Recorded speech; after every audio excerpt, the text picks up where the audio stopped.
Welcome to senior online study. आज हम लोग फिजिक्स का क्लास कर रहे हैं। आज हम लोग पढ़ेंगे Gauss theorem to Coulomb's law. ठीक है, देखेंगे गॉस के व्यंजक से, यानी गॉस थ्योरम के जो व्यंजक है फाई बराबर क्यू बाय एप्सिलॉन नॉट, उससे हम क्या करेंगे, कूलॉम नियम का व्यंजक प्राप्त करेंगे। कूलॉम नियम का व्यंजक क्या है, एफ बराबर 1/4 इंटू Q1 Q2/R²। ठीक है, आज वो निकालेंगे।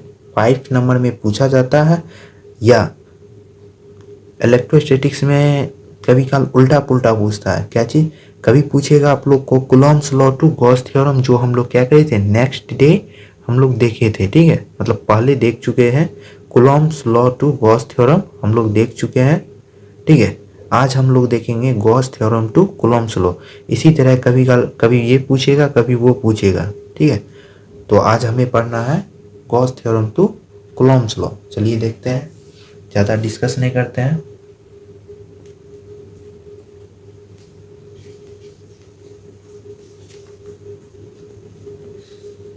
गॉस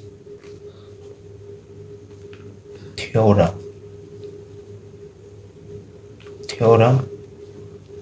टू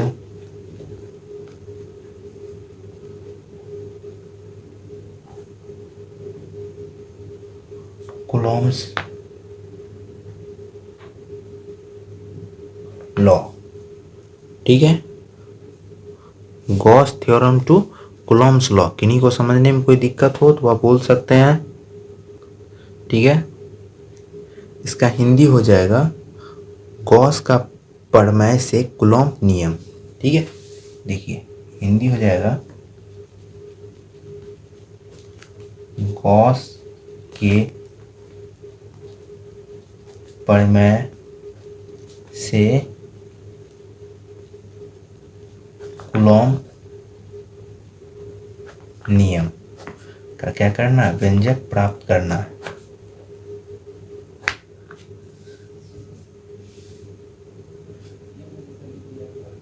ठीक है, तो चलिए हम लोग क्या करते हैं, गॉस प्रमेय का फिगर बना लेते हैं। थोड़ा सा वीडियो को पॉज करके आप लोग क्या कीजिएगा, फिगर को देख सकते हैं। ठीक है, ठीक है, देखिए आप लोग वीडियो को पॉज करके क्या कर सकते हैं, फिगर को देख सकते हैं।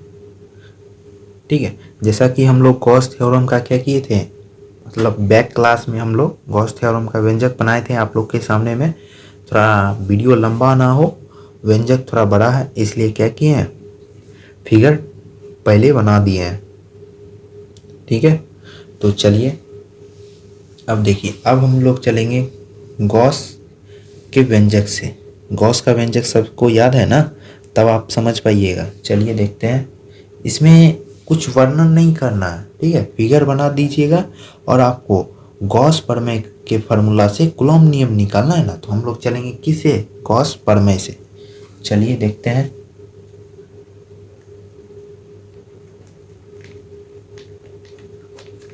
गॉस प्रमेय से। ठीक है, गॉस प्रमेय से। गॉस प्रमेय का फॉर्मूला क्या होता है, फाई ई बराबर क्यू बाय एप्सिलॉन नॉट। ठीक है, ये किसका सिंबल है, फाई बराबर क्यू बटे क्या होता है, एप्सिलॉन नॉट होता है। ठीक है, एप्सिलॉन नॉट होता है, ये तो पता होगा सभी को। अब देखिए ऑटोमेटिक देखिए समझिएगा, ये जो फाई है आप किस में देखे थे पहले, ये फाई किस में आता है, फाई बराबर क्या होता है, फाई बराबर होता है ई डॉट डी ए। मतलब किस में पढ़े थे हम लोग, विद्युतीय फ्लक्स में पढ़ चुके हैं। ठीक है, विद्युतीय फ्लक्स में हम लोग पढ़ चुके हैं, इलेक्ट्रिक फ्लक्स। ठीक है, उसमें हम लोग क्या पढ़े थे, फाई का मान होता है, फाई बराबर होता है ई डॉट डी ए बराबर क्यू बाय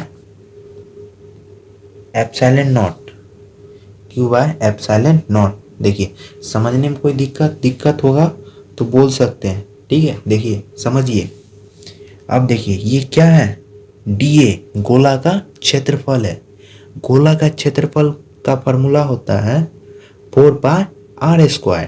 4πr²। देखिए ऑटोमेटिक, देखिए सब बनेगा। ई डॉट क्या होता है, गोला का क्षेत्रफल। डी एक किसका सिंबल है, गोला का क्षेत्रफल का।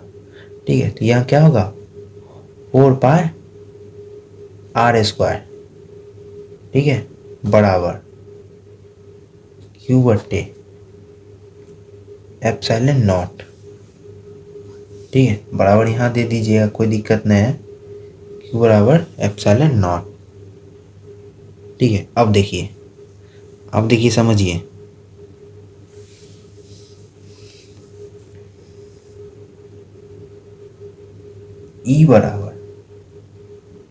ई बराबर हमें निकालना है विद्युत क्षेत्र की तीव्रता से ही निकलेगा। ठीक है, कूलम्ब नियम। देखिए, अब देखिए सभी को एक साथ कर लेते हैं।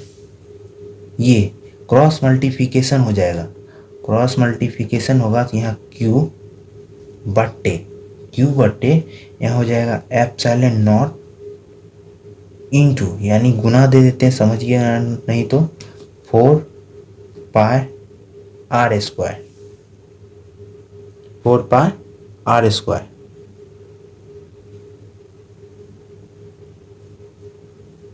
ठीक है, अब देखिए जैसा कि आप लोग देख चुके थे किसमें, Coulomb's law to Gauss theorem में एक चीज आपको पता होगा, E बराबर होता है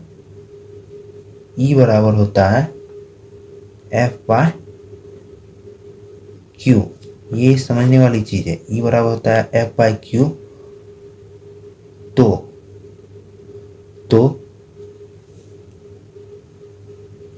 ठीक है, और फिर हो जाएगा F बराबर Q/E। ई देख चुके हैं किसमें हम लोग, Coulomb's law to Gauss theorem में निकालने में ये मददगार हुआ था। ठीक है, यानी इससे हेल्पफुल मिला था हमें। ठीक है, ये आता है E बराबर F/Q। E बराबर F/Q होता है, तो हमें क्या करना है, E बराबर F/Q होता है, तो हमें क्या करना है, E की जगह F/Q लगाना है। क्या लगाना है, F/Q लगाना है। E के जगह F/Q लगाना है, बराबर टोटल क्या था, E के जगह हम लगा रहे हैं F/Q। टोटल समीकरण लिख देना है, Q बराबर 4πε0 इंटू r² को एक साइड कर देते हैं, कहे कि r² क्या आएगा, Q के साथ में जुटेगा, इसीलिए एक साथ कर देते हैं। अब देखिए ये Q क्या आ जाएगा, यहाँ आ जाएगा, r² इसमें आ जाएगा और 4πε0 इसमें आ जाएगा। ठीक है, बस छोटा सा है। देखिए आप देखिए, बस आपको फार्मूला लगा देना है, कुछ मत कीजिए।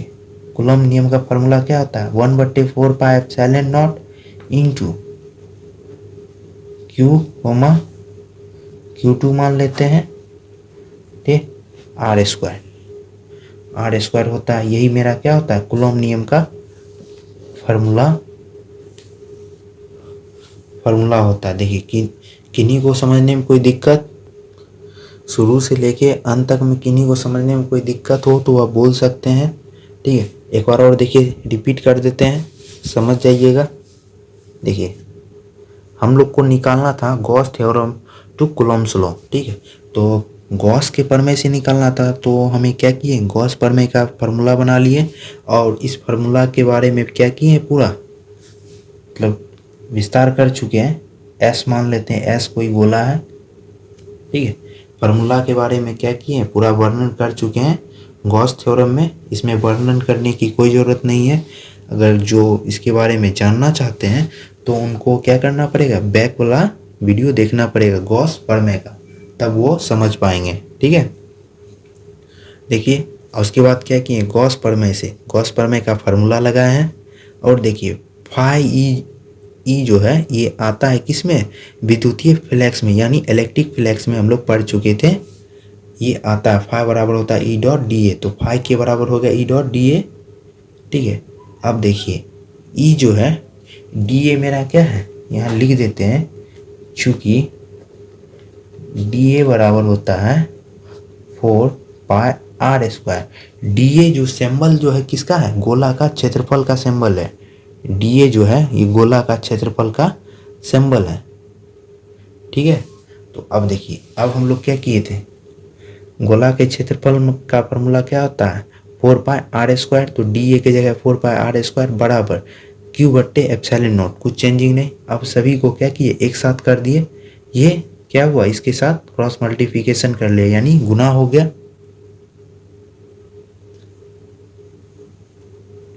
ठीक है, गुना हो गया। तो अब देखिए, तो आप जान रहे हैं अब यहाँ क्या बचा, सिर्फ ई बराबर क्यू बाई एप्सिलॉन नॉट कर लिया क्रॉस मल्टीप्लिकेशन। हम लोग किस में पढ़े थे, Coulomb's law to Gauss theorem में पढ़ चुके थे। ई बराबर एफ बाई क्यू होता है, तो एफ बराबर क्यू बाई ई होता है। तो क्यू बाई ई किस में काम आया था, ये आया था Gauss Coulomb's law to Gauss theorem में काम आया था। और ई बराबर एफ बाई क्यू किस में काम आया है हमें, Gauss theorem to Coulomb's law में। ये चीज़ याद रखना, ये दो वो चीज़ वेरी वेरी इंपॉर्टेंट है। अगर ये जो दो चीज़ अगर आप भूल जाइएगा तो आपका क्या होगा, पूरा का पूरा समीकरण बेकार हो जाएगा। अगर ये दो चीज़ अगर आपको याद नहीं होगा, बस इतना छोटा सा, तो आपसे क्या होगा, समीकरण ये वाला नहीं निकलेगा, मान आप नहीं निकाल पाइएगा, आपको बहुत दिक्कत होगा। ये वेरी वेरी इंपॉर्टेंट है। और उसके बाद देखिए ई के जगह क्या आ गया, एफ बाई क्यू आ गया। उसके बाद समीकरण मेरा सेम है, तो एफ बराबर क्या किए हैं 1/4 पाई एप्सिलॉन नॉट क्यू बट्टे आर स्क्वायर कर दिए। कूलॉम्स लॉ का व्यंजक प्राप्त हो गया। इसको मान लेते हैं समीकरण 1। ठीक है, यही मेरा क्या है, कूलॉम्स नियम का व्यंजक है। ठीक है, देखिए छोटा सा ही था। अगर किसी भी स्टूडेंट को किसी प्रकार का दिक्कत होगा समझने में, वो आप बोल सकते हैं, लेकिन आप लोग देख चुके हैं, इतना अच्छा से आप लोग को समझा दिया गया है। अगर किसी स्टूडेंट को किसी प्रकार का दिक्कत हो तो वह क्या कर सकते हैं, कमेंट करके बता सकते हैं, हाँ सर यहाँ नहीं समझे। लेकिन जो स्टूडेंट अच्छा से अगर पढ़ चुके हैं, देखिए मेरा क्लास क्या है, अगर पीछे का क्लास पढ़िए, आगे का क्लास समझते जाइएगा। और रेगुलर रहिएगा ना, ऑटोमेटिक समझिएगा। जैसे आप क्लास में रेगुलर रहते हैं ना, तो समझते हैं ना हर टॉपिक, उसी तरह इसमें है।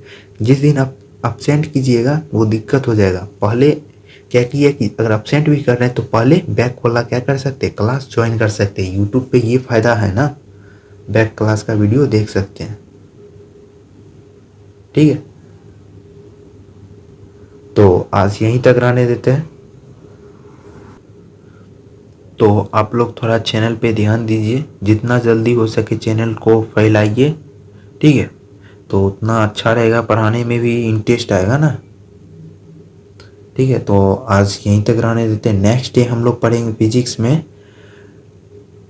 गॉस का अनुप्रयोग, यानी एप्लीकेशन ऑफ गॉस थ्योरम पढ़ेंगे। ठीक है, उसमें 3 पार्ट आता है, वेरी वेरी इंपॉर्टेंट है। ठीक है, विद्युत क्षेत्र की तीव्रता से ही होगा। इलेक्ट्रोस्टैटिक्स में विद्युत क्षेत्र की तीव्रता वेरी वेरी इंपॉर्टेंट है। ठीक है, इसमें टोटल आपको विद्युत क्षेत्र की तीव्रता से ही निकालना पड़ेगा। अब 1-2 आ गया था आपको, हट के थोड़ा क्या आ गया था आपको, एक आ गया कूलॉम्स लॉ आ गया और दूसरा गॉस प्रमेय आ गया। ये थोड़ा हट के हुआ, बाकी सब जितना भी निकलेगा इलेक्ट्रोस्टैटिक्स में सब विद्युत क्षेत्र की तीव्रता पे ही फॉर्मूला निकालना पड़ेगा। ठीक है, तो आज यहीं तक रहने देते हैं।